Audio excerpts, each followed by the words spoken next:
नमस्कार साथियों, आप सभी का स्वागत है एजुकेशन लाइन में। दोस्तों, कंप्यूटर से संबंधित जो महत्वपूर्ण प्रश्न हम पढ़ रहे थे उसकी सेकंड जो पार्ट है वो यहाँ पे लेके आ चुके हैं। सेकंड पार्ट में हम 26 नंबर प्रश्न से स्टार्ट करेंगे और आगे के प्रश्नों को देखेंगे। इससे पहले 1 से लेकर 25 प्रश्नों को हमने फर्स्ट पार्ट में देख लिया है। तो आप कोई सा भी एग्ज़ाम दे रहे हो, कंप्यूटर से रिलेटेड RSCT का एग्ज़ाम हो, चाहे कंप्यूटर से संबंधित कोई कंपटीशन एग्ज़ाम हो या आपके स्कूल स्तर पे हो, सभी महत्वपूर्ण प्रश्न जो आपके पूछे जाते हैं वो यहाँ पे हमने शामिल किया है। तो चलिए स्टार्ट करते हैं 26 नंबर प्रश्न से। कंप्यूटर और सेंट्रल प्रोसेसिंग यूनिट का जो फंक्शन है वो क्या होता है?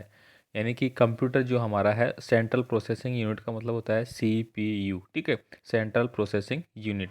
तो इसका जो फंक्शन होता है, इसका जो कार्य होता है वो क्या होता है? तो गणनाएं और प्रोसेसिंग करना। यानी कि जो गणनाएं हैं वो कार्य करता है और साथ ही साथ कोई भी जो वर्क होता है उसका प्रोसेसिंग का वर्क ये करता है। नेक्स्ट देखिए, निम्न में से कौन सा कंप्यूटर का बुनियादी कार्य नहीं है? मतलब ऐसा कौन सा कार्य है इनमें से जो कंप्यूटर का नहीं है? तो यहाँ पे ऑप्शन नंबर बी है, टेक्स्ट को स्कैन करना, ये इसका बुनियादी कार्य नहीं है।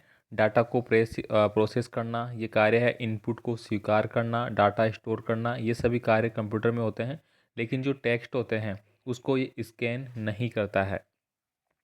अगला देखिए, परिचालन का संपन्न करता है। परिचालन का संपन्न जो है वह अर्थमेटिक अर्थमेटिक वाला जो था हमारा ALU, हमने पढ़ा था ALU, अर्थमेटिक लॉजिकल यूनिट। ये वाली जो कार्य है वो इसके माध्यम से होता है, मतलब कोई भी परिचालन है उसका संपन्न किया जाता है।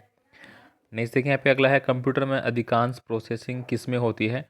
तो अधिकतर जो प्रोसेसिंग होती है कंप्यूटर में वो CPU के अंदर होती है, सेंट्रल प्रोसेसिंग यूनिट जिसको बोला जाता है। इसके बाद देखिए, यहाँ पे अगला है, कंप्यूटर निम्नलिखित में से कौन सा कार्य नहीं करता है? तो कंप्यूटर वो अंडरस्टैंडिंग मतलब समझने का कार्य नहीं करता है। कंप्यूटर कुछ नहीं समझता, जो हम उसको कहते हैं वो कार्य करके हमें देता है, ठीक है। तो प्रोसेसिंग वो करता है, बिल्कुल सही है। इनपुट वो लेता है, आउटपुट वो देता है, लेकिन अंडरस्टैंडिंग का मतलब होता है समझना, ठीक है, समझना। यानी कि उसमें विवेक नहीं है, वो समझ नहीं सकता है। जो इनपुट हम देंगे उसके हिसाब से वो हमें आउटपुट दे देता है। आगे देखिए, प्रमुख मेमोरी किसके समन्वय से कार्य करती है? तो प्रमुख जो मेमोरी है वो CPU के समक्ष है, वो कार्य करती है।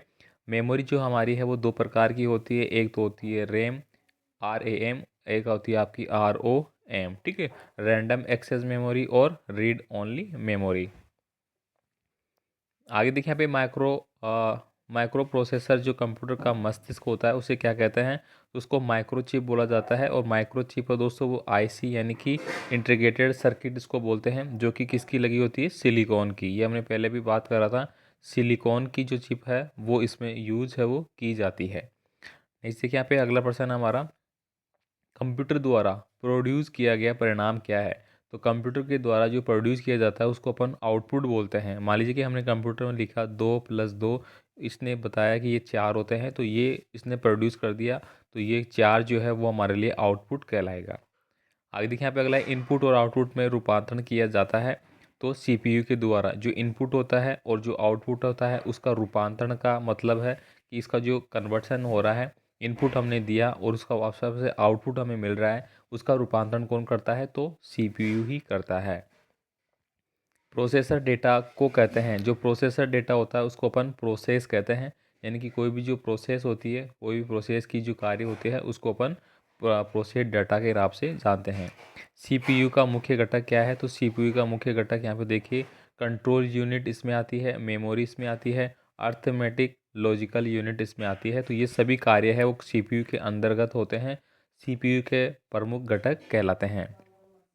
साथ ही आपसे रिक्वेस्ट है, अगर आपने चैनल को सब्सक्राइब नहीं किया तो प्लीज़ चैनल को सब्सक्राइब कर लेना। और ये PDF फाइल है, अगर आपको देखनी है तो हमारे ऐप पे मिल जाएगी। ऐप का लिंक आपको डिस्क्रिप्शन बॉक्स में दिया गया है, या फिर आप प्ले स्टोर पे एजुकेशन लाइन सर्च करेंगे तो आपको ऊपर ऊपर मिल जाएगा। तो यहाँ पे देखिए, कंप्यूटर की जो क्षमता है वो क्या होती है? तो ये एक प्रकार से सीमित होती है, निम्न नहीं होती है, उच्च नहीं होती है, असीमित नहीं होती है, बल्कि क्या होती है? सीमित होती है। कंप्यूटर की जो क्षमता है वो सीमित होती है, उसी के अंडर में वो कार्य करता है। जैसे कि अभी हमने देखा, अंडरस्टैंडिंग है वो नहीं समझ सकता कंप्यूटर, तो वो एक सीमित हो गया ना, कि वो जो इनपुट देंगे, ठीक है, और उसमें जो प्रोग्रामिंग फील्ड है वो ही वो कार्य करता है, उसके बाहर वो कार्य नहीं करता है।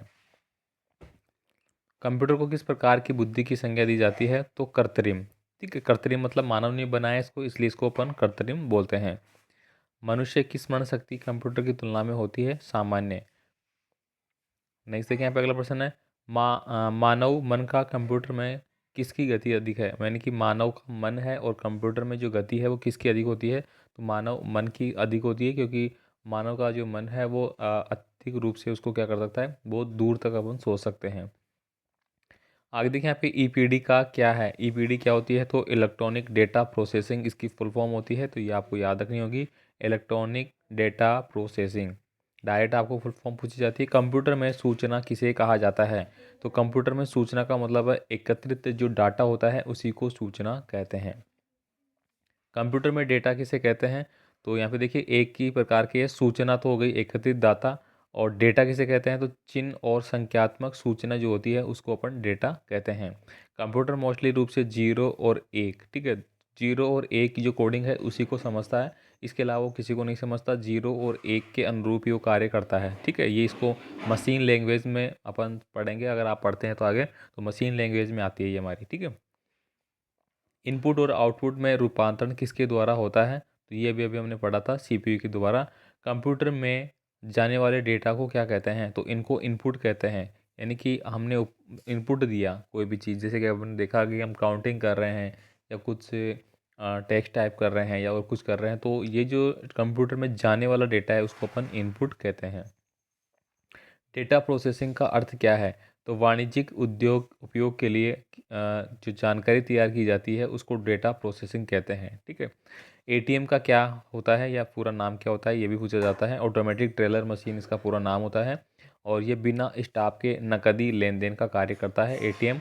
और एटीएम की फुल फॉर्म जरूर याद रख लेना, ऑटोमेटिक टेलर मशीन। नेक्स्ट देखिए यहाँ पे अगला प्रश्न हमारा, कंप्यूटर प्रोसेसर द्वारा इंफॉर्मेशन में परिवर्तित किए जाते हैं। कंप्यूटर प्रोसेसर जो है उसके द्वारा इंफॉर्मेशन में किसको परिवर्तित करते हैं? तो डेटा को क्या करते हैं, परिवर्तित किया जाता है।